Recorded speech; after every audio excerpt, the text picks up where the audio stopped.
bienvenue, merci de regarder Rendez-vous matin. Nous sommes le mardi 24 avril et ce matin on s'intéresse à une forme de vie, une spiritualité. On va parler de vaudou avec Carole Demesmin qui est prêtresse de vaudou et qui va tout nous expliquer, qui organise actuellement, qui prépare des dossiers pour développer le vaudou au niveau international. On va en parler avec elle, restez avec nous, on revient juste après ça.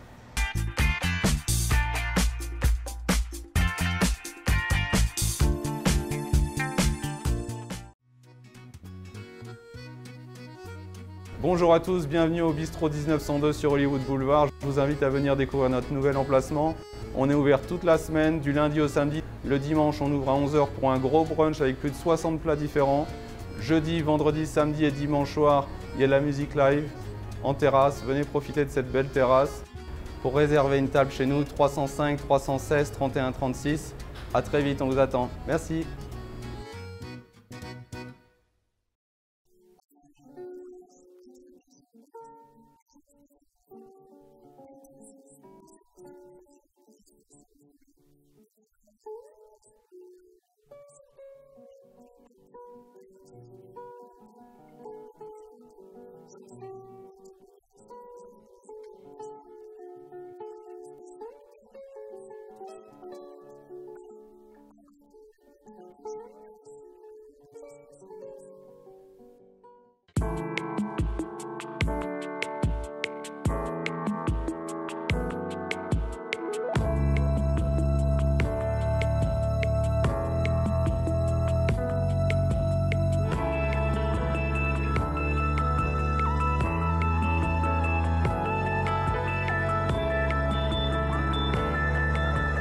Merci à vous de regarder Rendez-vous matin. Comme promis, on s'intéresse à cette spiritualité, à cette forme de vie. On s'intéresse au vaudou ce matin dans Rendez-vous matin. Et pour en parler, je reçois Carole Demesmin. Bonjour Carole. Bonjour. Alors vous êtes prêtresse de vaudou, oui. C'est ça le titre, et ça fait plus de 30 ans. Le titre est Mambo. Mambo. Et ça veut dire prêtresse, maîtresse communautaire. Donc il y a tout ça dans le titre Mambo. Alors on va expliquer un petit peu à nos téléspectateurs, pour ceux qui ne connaîtraient pas encore le vaudou, parce que c'est vrai qu'on en discutait avant l'émission, on a certaines images du vaudou, donc on va tout vous expliquer. On commence par où? Peut-être par préciser d'où vient le vaudou. Le vaudou, l'origine du vaudou vraiment c'est en Afrique, ça sort de l'Afrique. Mais le vaudou a beaucoup voyagé à partir de l'esclavage en Haïti. Nous sommes sortis de plusieurs côtes d'Afrique, ce qui fait la richesse du peuple haïtien, parce qu'on a en Haïti ce que j'appelle la librairie de l'Afrique. Donc on retrouve tous les rythmes, le rythme du radar, le rythme pétro, le pétro qu'on a pratiquement créé en Haïti. On a les Ibo, on a les Nago. Il y a plusieurs vraiment rites. Donc il y a plusieurs rites, il y a plusieurs traditions, c'est ça? Tout dépend du pays, tout dépend de la localité également dans le pays. Dans le pays, c'est ça. Mais on peut dire que toute cette tradition vaudou se rencontre en Haïti où on a le vaudou haïtien. Et alors qu'est-ce que le vaudou haïtien? Le vaudou haïtien, c'est toute une forme de vie. On vit à partir de nos connaissances ancestrales et ces connaissances, c'est vraiment un mélange avec la nature. Donc toujours un rapport avec la nature, ça c'est très constamment important. Avec la nature. On a des divinités qui protègent pratiquement l'environnement. Donc il y a des années où le vaudou gardait vraiment tous les rituels ancestrales et on avait un respect ancestral. Vu qu'il y a eu tellement de démarches contre le vaudou, ou quand on a parlé tout à l'heure, on parlait des poupées. Non, mais des alors, poupées de Hollywood. J'allais vous demander, mais alors bon, on fait juste une petite parenthèse par rapport au vaudou, aux traditions haïtiennes. C'est vrai que quand on regarde un film, quand on parle de vaudou, ou même quand on a l'image du vaudou, quand on parle de vaudou, la première image qui nous vient en tête, c'est ces fameuses poupées avec des épingles dessus. Des épingles. Vous pouvez nous expliquer? Ça se passe comme ça? Ça ne se passe pas comme ça, mais en réalité, ça a été créé par Hollywood dans un film et on a gardé le vaudou haïtien avec l'image des poupées et des épingles. Mais le vaudou, c'est une forme de vie. c'est une vie communautaire. Alors du coup, les poupées n'existent pas, on n'est pas là pour jeter des mauvais sorts. Donc ça se présente comment? Vous parlez d'une vie communautaire? Une vie communautaire, une vie où on a des rapports avec ce que j'appelle la spiritualité. On est en contact avec les esprits de nos ancêtres.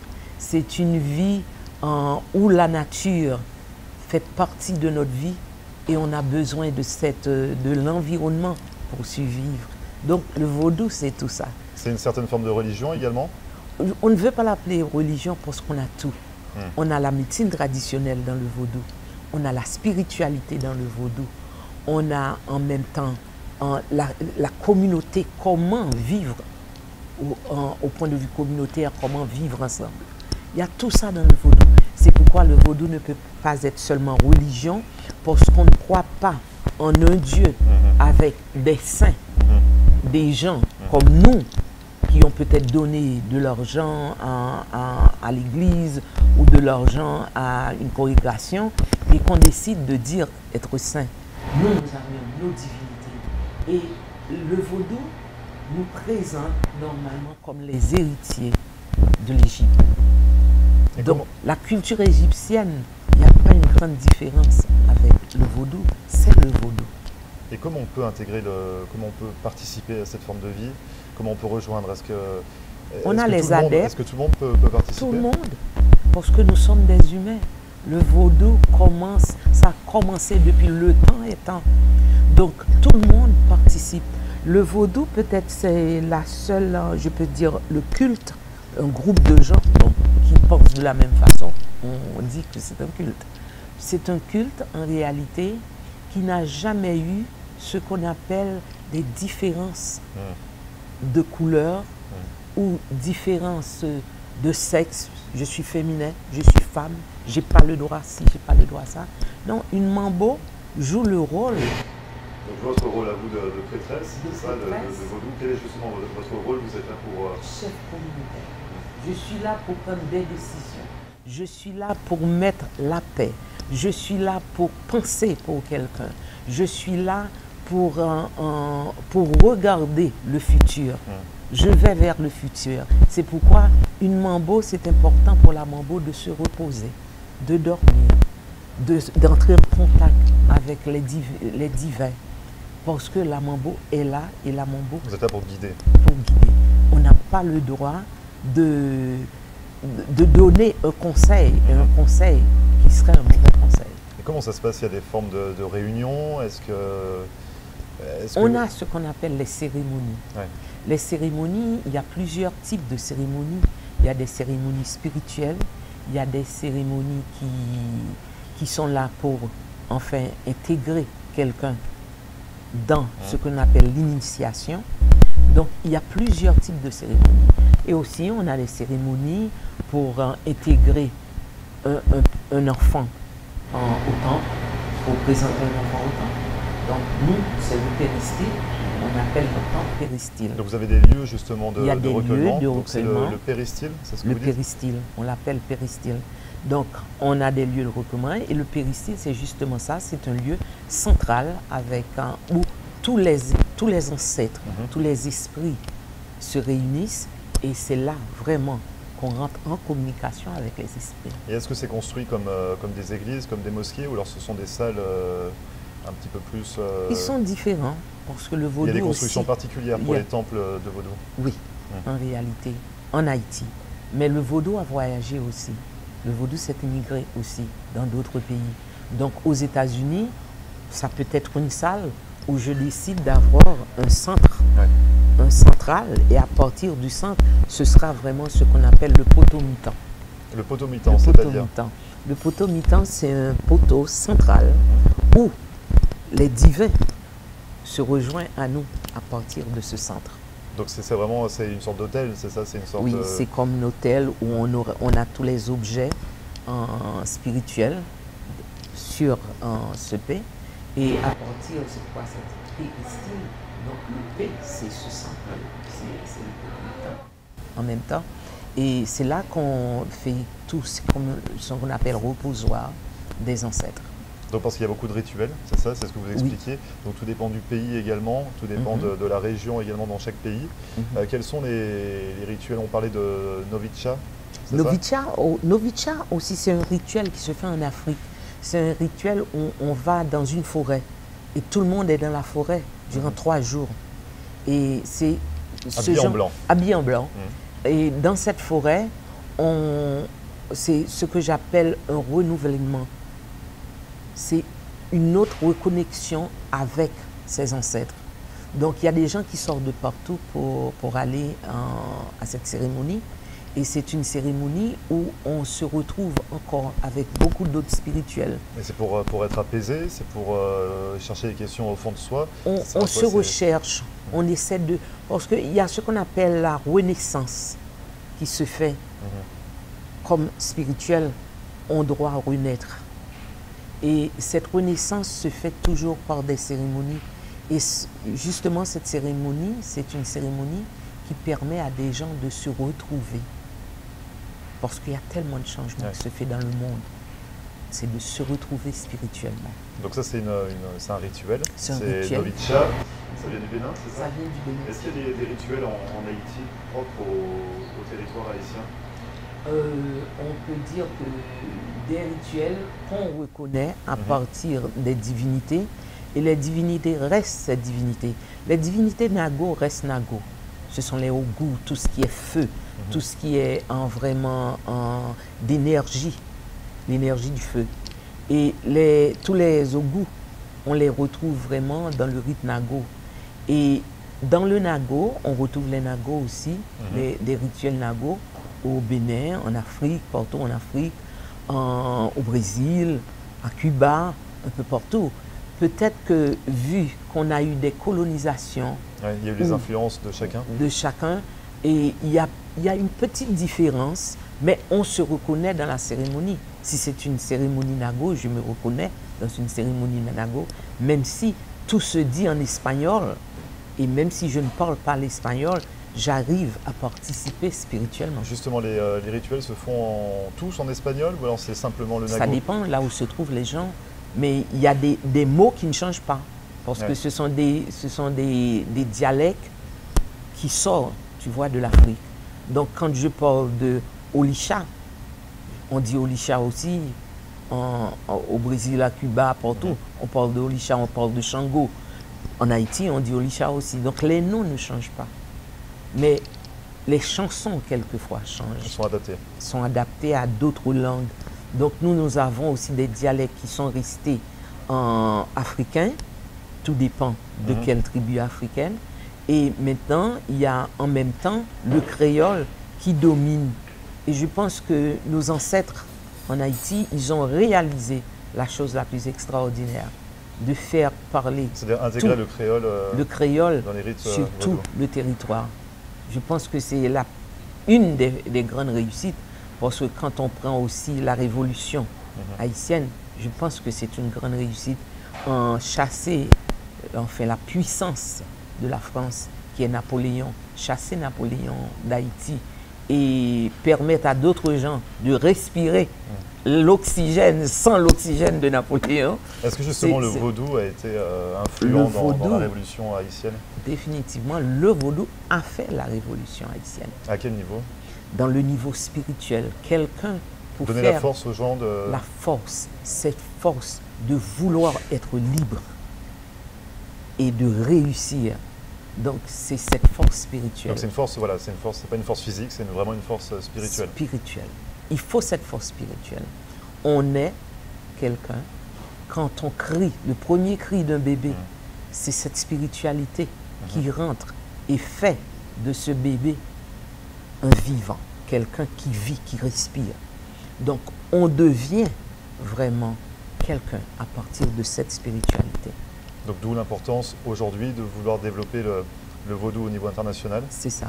Ça, de vouloir un peu propager cette image. Non seulement propager, mais de trouver une structure qui s'adapte pour tout le monde. Vu que le vaudou a été attaqué en plusieurs fois pour sa force spirituelle, et on continue jusqu'à présent à l'attaquer par des choses très négatives. Et justement, on va en parler. Vous restez avec nous parce qu'il y a encore beaucoup de choses à dire sur le vaudou. On va parler de cette mauvaise image que parfois a le vaudou. On va parler également de cette internationalisation, on va dire, du vaudou que vous souhaitez mettre en place. Vous restez avec nous? On revient juste après ça, ne bougez pas.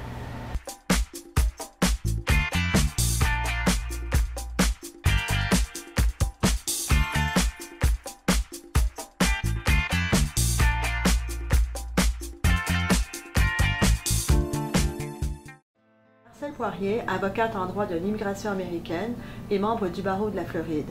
Ma vocation est de conseiller mes clients et de protéger vos intérêts afin que vous soyez en mesure de réaliser votre rêve américain qui est toujours bien vrai et réel aujourd'hui. Surtout, n'oubliez jamais qu'un mauvais conseil légal peut vous coûter votre futur et celui de votre famille. N'hésitez pas à nous contacter par téléphone ou sur mon site internet à marcelpoirier.com et nous serons très heureux, mon staff et moi-même, de répondre à vos questions et de vous recevoir au cabinet, j'espère très bientôt.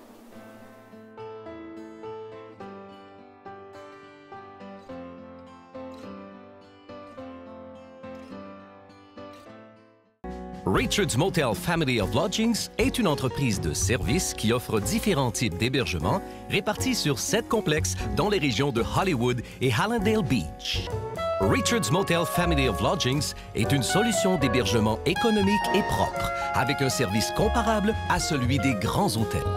En affaires et en croissance depuis 25 ans, l'entreprise propose un minimum de 144 unités, en des complexes avec chambres standards ou appartements d'1 ou 2 chambres à coucher parallèles. Notre entreprise regroupe différentes unités de motels, hôtels, des studios condos magnifiques, vastes, confortables mais sans le grand luxe et les coûts inhérents aux hôtels de renom, des appartements pour du court, moyen et long terme. Richard's Motel Family of Lodgings. 1-800-742-4431. 1-800-RICHIE-1. Visionnez notre site Internet à richardsmotel.com.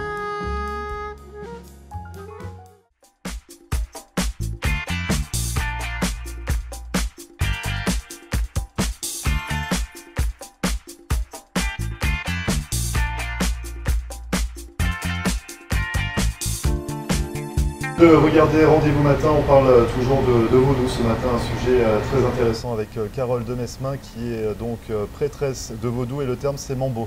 Mambo. On est d'accord, donc on continue à en parler, on a beaucoup parlé du vaudou, qu'est-ce qu'était le vaudou, et là on va s'intéresser vous souhaitez le rendre intéressant au niveau international, c'est ça, vraiment épandre un petit peu le vaudou partout dans le monde. Ouais. Donc l'idée c'est ça, j'ai été invitée par le Dagbo Ona II, qui est le roi au Bénin, et l'un des rois du Bénin, il y en a plusieurs. Et justement, grâce à l'invitation, j'ai été invitée au colloque aussi. Donc c'est un colloque qui a lieu à Porto Novo, chaque année, donc ça c'était en janvier dernier. Ça, en janvier dernier. Et c'est à partir du colloque, moi, on m'avait donné juste 20 minutes qui me permettait de m'expliquer comme invitée, comme prêtresse d'Haïti, ce que je voulais dire, partager avec mes frères et sœurs béninois.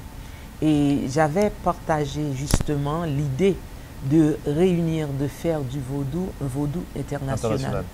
Et là où tous les pays qui pratiquent le vaudou, que tous ces gens, ces chefs spirituels se rencontrent au moins une fois l'an et décider la nouvelle génération vaudouesque. Alors le thème, c'est le retour aux sources. Le retour à la source. Retour à la source, pardon, pour ce vaudou international. Oui. Pourquoi retour à la source? Retour à la source, c'est parce que nous sommes sortis de l'Afrique avec nos ancêtres qui nous ont laissé cette culture vaudouesque. Et on le pratique. On essaie de retenir tout ce qui était de nos ancêtres, mais en même temps, il nous faut des structures. Des structures pour une autre génération. Puisque le vaudou, maintenant, quand je parle du vaudou haïtien, le vaudou haïtien n'est pas seulement en Haïti. Les Haïtiens rentrent avec le vaudou en Floride, à Montréal, en France, dans les Antilles aussi. Il y a beaucoup d'expatriation, donc finalement le vaudou voyage également avec. Ça voyage. Et ce grand voyage peut nous écarter de la vraie tradition, Donc il faut une formule pour tout le monde. Unique, finalement, pour tout le monde. Pour tout le monde. D'où le retour à la source. C'est pourquoi j'ai fait retour à la source. Il faut retourner à la source, rencontrer nos ancêtres, nos frères et sœurs pour réaliser vraiment ce grand projet vaudou. Alors on en a un peu parlé tout à l'heure avant la pause, de cette mauvaise image qu'a le vaudou. C'est vrai que dans certains pays, quand on ne connaît pas, on associe bien maladroitement le vaudou avec cette histoire de poupée dont on a parlé en tout début d'émission. Et tant d'autres choses, qu'on dit. Et tant d'autres choses. Mais c'est vrai que dans les films, le vaudou a peut-être une mauvaise image. Comment vous essayez de vous en détacher? J'essaie de prendre la société d'aujourd'hui, la société que nous vivons aujourd'hui, et regarder tout ce que le vaudou, lui, avait vu des millénaires d'années. Alors qu'aujourd'hui, c'est la technologie qui nous permet de les voir ainsi. Par exemple, on va prendre l'exemple du cosmos. Ouais. Les Taïnos, comme les Africains, ont beaucoup de similarités. Les Taïnos, eux aussi, en Haïti, voyaient le vaudou à partir de leur Vévé Marassa qu'ils nous ont laissé. Ouais. Il y a trois rondelles. Donc pour eux, si le soleil était rond, la lune était aussi ronde, donc la terre aussi est ronde. Donc ça, voici le genre de philosophie ancestrale que le vaudou a pu retrouver chez les Taïnos, et c'est vraiment relié aux Taïnos, et ils ont gardé la spiritualité des Taïnos dans le vaudou. C'est pourquoi on parle de vaudou haïtien. C'est une spiritualité vraiment de deux grandes cultures. D'accord? Donc, maintenant, quand on prend au point de vue, on parle d'homosexualité et tout, le vaudou, c'était le seul culte qui regarde quelqu'un comme un humain. Donc, comment vous vous positionnez justement sur ces grandes questions finalement de société, que ce soit l'origine, on l'a bien un peu évoqué tout à l'heure en début d'émission, vous ne regardez pas que ce soit l'origine ethnique, ou que ce soit la sexualité, ou ça vous ne regardez pas. Vous êtes un humain, je vous reçois comme un humain, comme un frère, comme une sœur. Et là, je pense que ce sont des choses extraordinaires que des gens ont eues dans le passé et qu'on a essayé d'effacer complètement pour créer une autre société. C'est pourquoi je demande toujours aux Haïtiens qu'il est temps de créer une société haïtienne, une société qui s'adapte à notre réalité. Quand on se connaît, quand on sait qui on est, on peut aller très loin. On peut parler. Moi, je vous parle de ma culture parce que je me connais. Je peux vous expliquer qui je suis. Mais si je ne me connais pas, je n'arrive pas à m'identifier personnellement, je ne peux pas parler de mes ancêtres parce que j'essaie de rejeter tout ce qui est ancestral pour être quelqu'un d'autre. Donc du coup, quand on ne connaît pas le vaudou, on aurait tendance à le rejeter, c'est ça, et à pas vouloir s'y intéresser. En Haïti, tel est le cas, puisque le vaudou a été enfin reculé dans plusieurs années. Et à cause de quoi? Parce que le vaudou, c'est une force naturelle, une force spirituelle naturelle. Donc, c'est pourquoi aujourd'hui, on se recherche. Aujourd'hui, il y a une autre génération qui va retrouver le vaudou pour se connaître, pour connaître qui ils sont. Il y aura encore beaucoup de choses à dire sur le vaudou, Carole. Ce que je vous propose peut-être, c'est de participer à une émission en direct, enfin de venir parler avec le public jeudi soir, par exemple, si vous êtes avec disponible. Plaisir. Je vais faire de mon mieux. Moi, je mets ma main spirituellement.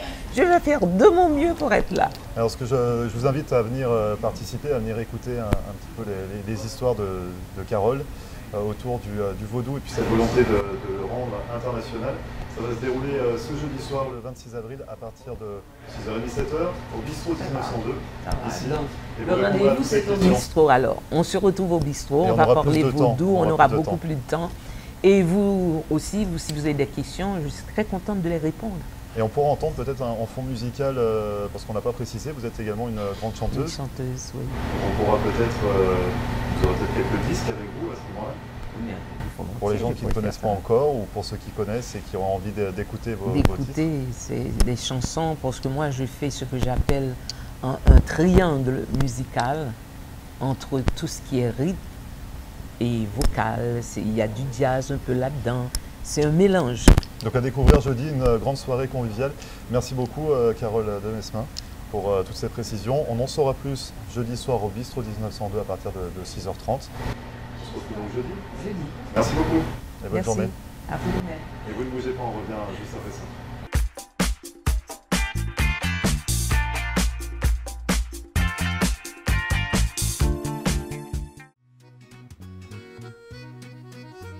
Bonjour à tous, bienvenue au Bistro 1902 sur Hollywood Boulevard. Je vous invite à venir découvrir notre nouvel emplacement. On est ouvert toute la semaine, du lundi au samedi. Le dimanche, on ouvre à 11h pour un gros brunch avec plus de 60 plats différents. Jeudi, vendredi, samedi et dimanche soir, il y a de la musique live en terrasse. Venez profiter de cette belle terrasse. Pour réserver une table chez nous, 305 316 31 36. À très vite, on vous attend. Merci.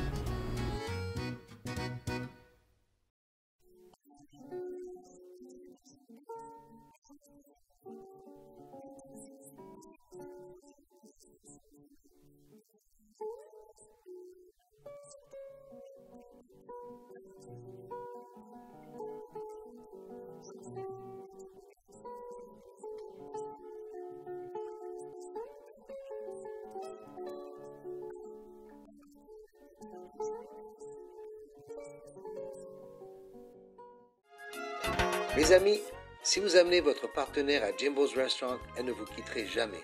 Un endroit romantique au bord de l'eau avec les meilleurs fruits de mer.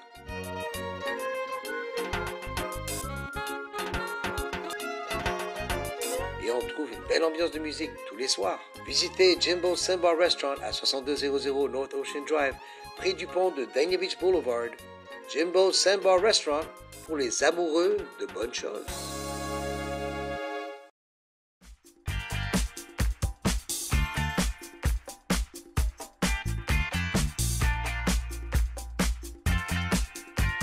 Merci à vous d'avoir suivi cette émission de Rendez-vous Matin, à retrouver en podcast comme à chaque fois sur notre page YouTube. Je vous rappelle cette invitation pour jeudi soir, le 26 avril, avec Carole Demesmin, prêtresse de Vaudou, qui répondra à toutes vos questions. Une grande soirée conviviale également, parce que Carole est chanteuse, vous pourrez vous procurer ses disques. C'est donc ce jeudi soir au Bistro 1902 à partir de 6h30.